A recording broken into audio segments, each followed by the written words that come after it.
శ్రీ పరాభవనామ సంవత్సరం సింహరాశి మిత్రులకి ఎలా ఉంది అని చూద్దాం. మిత్రులారా, మీకు శుభాకాంక్షలు. మఖా నక్షత్రం, పూర్వ పల్గుని పుబ్బా నక్షత్రం, ఉత్తరా నక్షత్రం పల్గుని వారికి మొదటి పాదానికి సంబంధించిన మీరు సింహరాశి వారికి అప్పటికి పెడుతున్నారు. మీకు ఒక చిన్న సూచన, సింహరాశి వారికి అష్టమ శని నడుస్తుంది. నాలిక మీద శని ఉంది. కాస్త మీరు ఒక మెట్టు తగ్గి ఉంటే బాగుంటుంది. మిగతా గ్రహాలు అనుకూలంగా ఉన్న శని నాలిక మీద కూర్చుంటున్నాడు, కొంచెం ఇబ్బంది పెడుతున్నాడు, జాగ్రత్త. అందులోనూ మొన్నటి గ్రహణం 3వ తారీఖున జరిగినటువంటి యొక్క గ్రహణం ఉబ్బా నక్షత్రం మీదే వచ్చింది. కాబట్టి కొంచెం ఈ సంవత్సరం జాగ్రత్తగా, అందులోనూ మొదటి 90 రోజులు జాగ్రత్తగా ఉండాలని చెప్పడం జరిగింది. ఓకే. పరాభవన సంవత్సరం సింహరాశి వారికి పట్టుదల, నాయకత్వం, కీర్తి తీసుకొచ్చే సంవత్సరం. కొన్ని సవాళ్లు వచ్చినా ధైర్యంగా ఎదురు చూసుకుంటారు.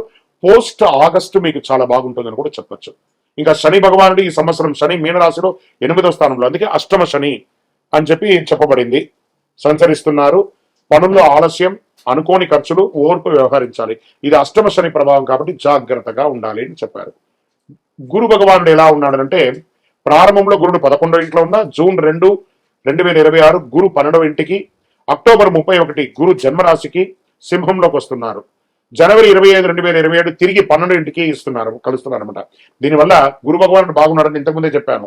ఆదాయం పెరుగుతుంది. అందులో రాజు గురు ఈసారి చాలా మందికి గురు భగవానుడు యోగాన్ని ఇస్తున్నాడు అనుకుందాం. ఆదాయం పెరుగుతుంది, గౌరవం పెరుగుతుంది, కొత్త అవకాశాలు వస్తాయి. సరే, రాహు కేతు యొక్క సంచారం సంవత్సర ప్రారంభంలో రాహు 7వ ఇంట్లో, కేతు జన్మంలో ఉన్నారు.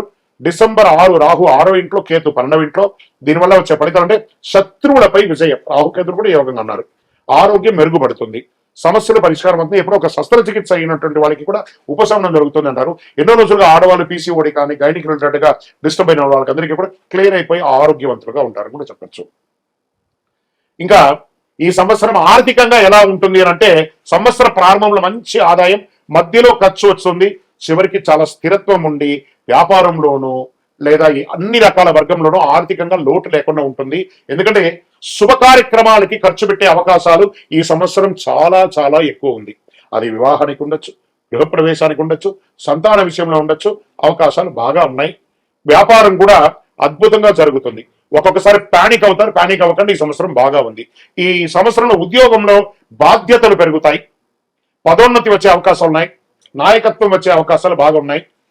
మంచి అప్రిషియేషన్స్, మీకు మంచి మంచి ఇది వచ్చింది. ఇది స్త్రీ పురుషులు ఇరువురికి కూడా. స్త్రీలు ఎవరైతే